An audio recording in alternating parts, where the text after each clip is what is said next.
the Epstein files. They found a bunch of missing documents. There's an NPR investigation.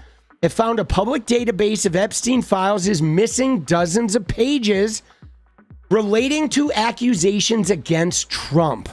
And other documents have been pulled. Now, we've seen this from the beginning, where they put a bunch of documents up and then, oh, Trump is in it. They're pulling shit.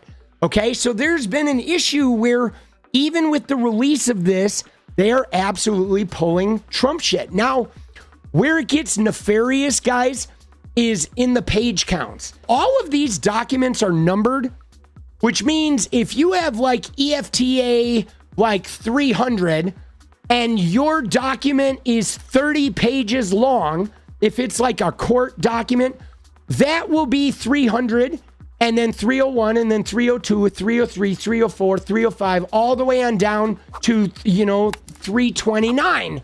Okay, 300 to 329 will be your 30-page court document. Well, what they're discovering, guys, is they're discovering that like pages are missing from court documents, where if on page 309 the person in the document was talking about allegations with Trump, page 309 is missing.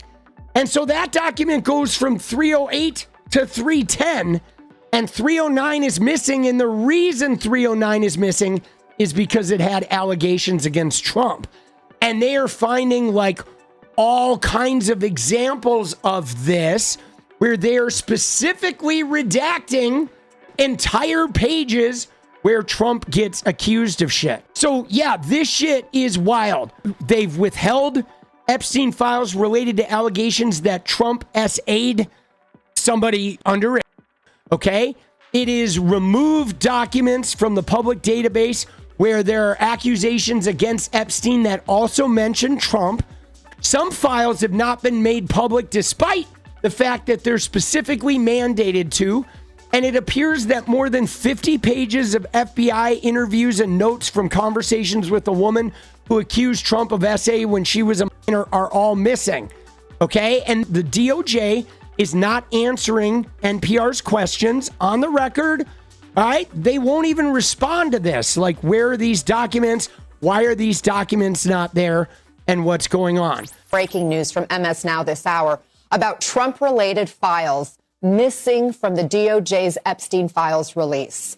Let's bring in MS Now senior legal reporter Lisa Rubin, who broke this story. Also with us, our senior White House reporter Vaughn Hilliard and MS Now legal analyst, former Manhattan DA assistant DA, that is Catherine Christian. And Lisa, you got this reporting. Walk us through it. Well, Anna, one of the things I can tell you is that based on documents that are available in the Epstein files, and we're just going to hold up to you what allowed us to get to this reporting. This is an index of witness statements from people who were not expected to testify at Ghislaine Maxwell's trial, but whose statements were nonetheless produced to her defense counsel in the run-up to her 2021 trial. We also have a smaller one with respect to those who were expected to testify. Now, I want to pause here and say one of the things that is allowing this reporting, guys, is other people have copies of this shit, okay?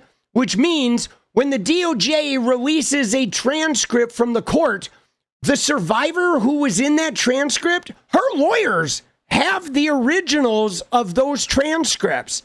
So people are able to look at the shit the DOJ is releasing and be like, it's not all in there, homie, right? That's like, there are many examples of this. Everything that's in these files came from somewhere.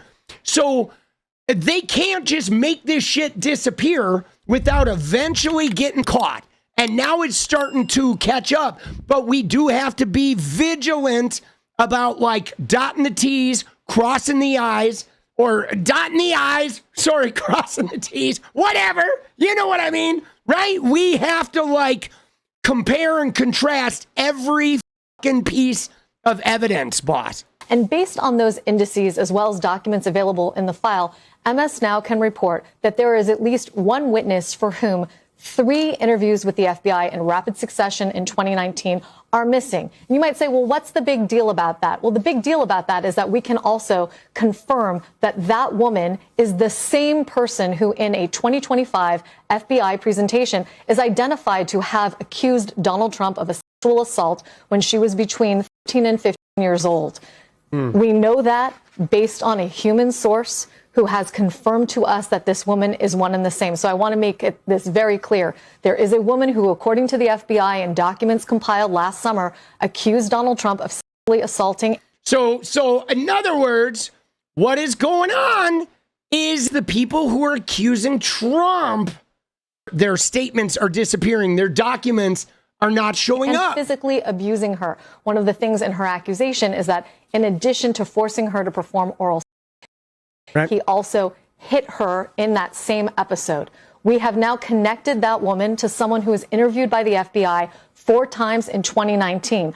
Of those 4 interview memoranda, which are listed in this index that I'm holding up right here, only one of them can be seen. And in that interview, the accusations against Trump are not present. At the most, she says that she had met Trump on one occasion without detailing it. And when asked how she understood that Epstein was a person who committed abuse against her, she showed FBI agents a picture that she had been sent by a friend. It was a picture that she was reluctant to share with FBI agents because there was somebody else in the photograph. It turned out to be It was Donald Trump. It was a picture of Epstein and Trump. According to this interview memo, a well-known photograph of Epstein and Trump together. She said that she was reluctant to show them the full image, lest she incriminate someone that she feared could retaliate against her. Yes, that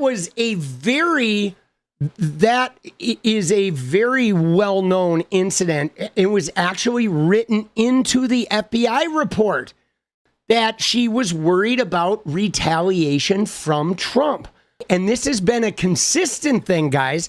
That is really weird that despite their fear of Epstein, they'll talk about Epstein, but they're really afraid to mention Donald Trump. And there's a reason why they're afraid to mention Donald Trump, because he is actually really known for threats, bullying, using outrageous measures in order to prevent people from showing up and testifying, etc.